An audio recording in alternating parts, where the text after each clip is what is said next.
Here we are back. Here we are back with Ed D'Souza at NECANN 2019. I've got a very special guest, a very telling story. Tanya, Hi. very nice to meet you. Nice to meet You're you. affiliated with the Green Nurses. Yes, I am. Awesome. But you know what? She's not only affiliated with the Green Nurses, she hails from Ohio. Yes.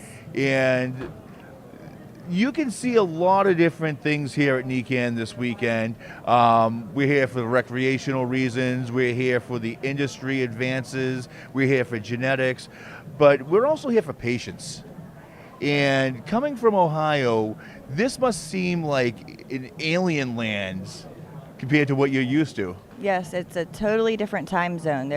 There's nothing like this. I mean, they have little conventions and things in Cleveland and Columbus that I've been to, marijuana.com, expos and things like this.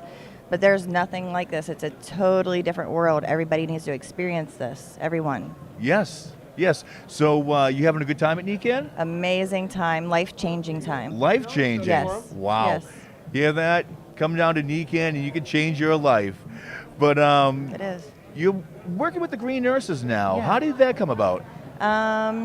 About 6 months ago, or a little bit, maybe 8 months ago, I had reached out and started telling my story. So I reached out to Sherry on the Green Nurse and Sherry Tuckett, if you don't know. yes, Green Nurse Group, and kind of reached out to her, told her my story, told her my situation in Ohio, and we just became friends. And then she invited me to be a part of the group, and it's been amazing. This ride is totally, amazing. Well, I'm so happy because, it wasn't an easy transition for you to come into the cannabis industry or the cannabis community. No, not at all.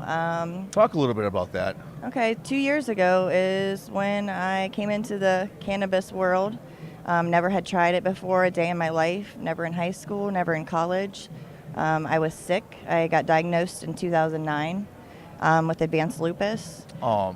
Yeah. My mother was a lupus survivor for many years before she passed away. And I say survivor because I watched her for years on years battle this horrible disease that not enough attention goes towards. Yeah. No, there is not.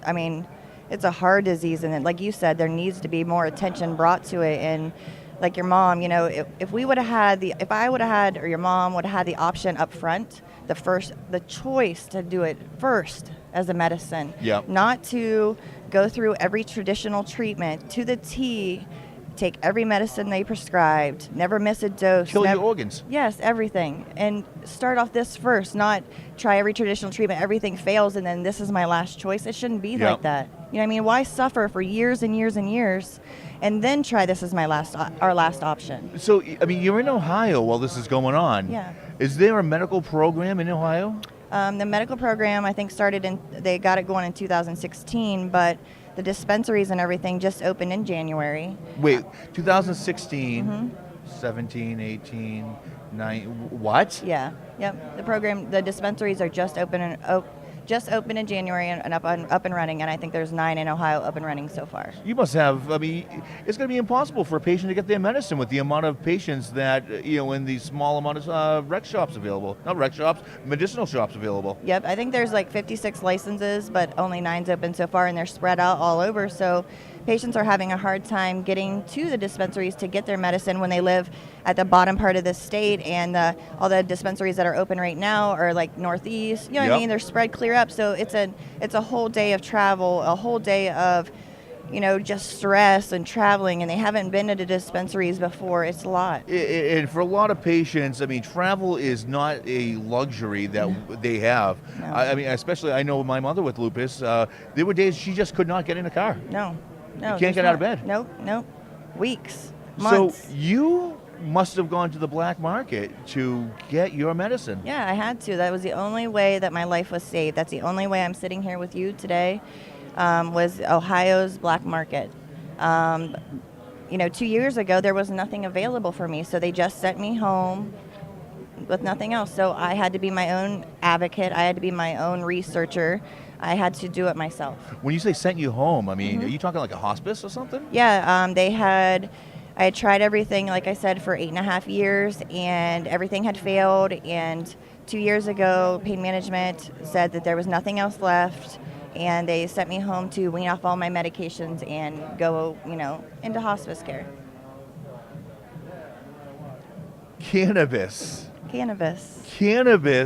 That's it. Got you out of your personal hell. That's it. That's it. I am completely pharmaceutical free and here with you. Oh my. This is a living example. How can you say it's anecdotal evidence?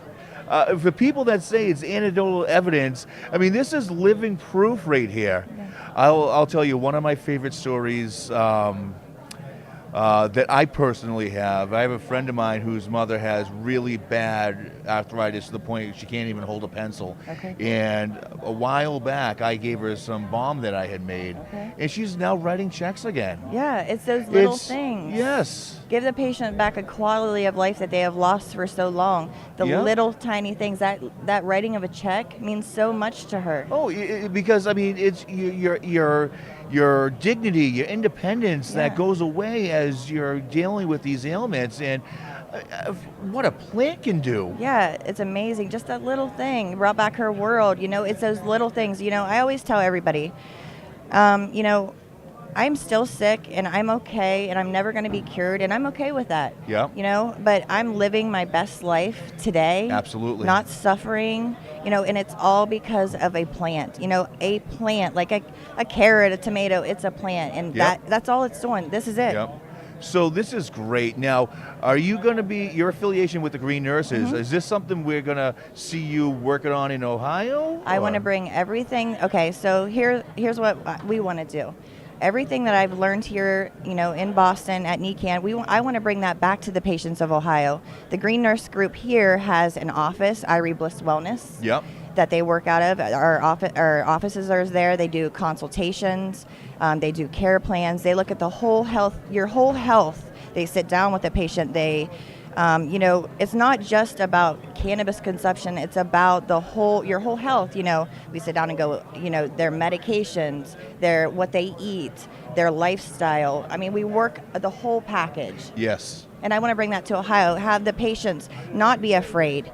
Have them be able to come into an office, come talk to nurses, actually sit down and just help them, really talk to them, get them not afraid. It's needed, especially where there's stigma out there, and it's hard enough to get to a point where you say, I have to try cannabis because I've tried everything else. I've exhausted all my other resources. So for those of you who don't know the Green Nurses, how can we find you online? How can we contact you? Okay, so online we're on Facebook, the Green Nurse Group. We also have a YouTube channel, and we have up like 30 videos on our YouTube channel. Also, you can find Irie Bliss Wellness here in Massachusetts, and that's where the Green Nurses are, and they will be more than willing to, they'll help you in any way they can. Awesome. So let's go back to NECANN a little bit. Have you been outside at all? Yes, I have. Yeah, so how do you feel being able to indulge outside with cops walking around, people walking around? I mean... Okay, so I'll tell you a story. So the first time I went outside, I knew that you were allowed to go outside. Yes. But I was kind of still afraid. So I smoked cigarettes, which I know I shouldn't. But I went out with that and my cigarettes in one hand and, my medicine in the other. I walked down there and I still couldn't do it. I still couldn't. So I smoked a cigarette, which and I couldn't. I felt like such a criminal. I felt like I was going to get in trouble. And, it's a horrible feeling to have to feel that way when I just want to take my medicine so I can come in here and do this. Yeah. Yeah. Yeah, you shouldn't feel like that. You shouldn't feel like that. I mean, anything that helps you out, helps you live a better life, and is not harming anybody else, you should not have to feel that way. No, not at all. All right, so this is Ed D'Souza coming at you. I'm sitting here with a Green Nurse, and lead us out with something. Just remember to always live your best life, and it's not a bad thing what I'm doing, what we're doing, Really educate yourself, Google it. I mean, there's so much information out there, it'll really blow your mind. Thank you so much. Thank you. Ed D'Souza coming at you from NECANN 2019, sitting here with Tanya. Thank you. I Thank you. can't wait to watch your progress in Ohio. And hey, Massachusetts always welcomes you if you ever want to come back. Hey, I'm coming back. Thank you. Peace.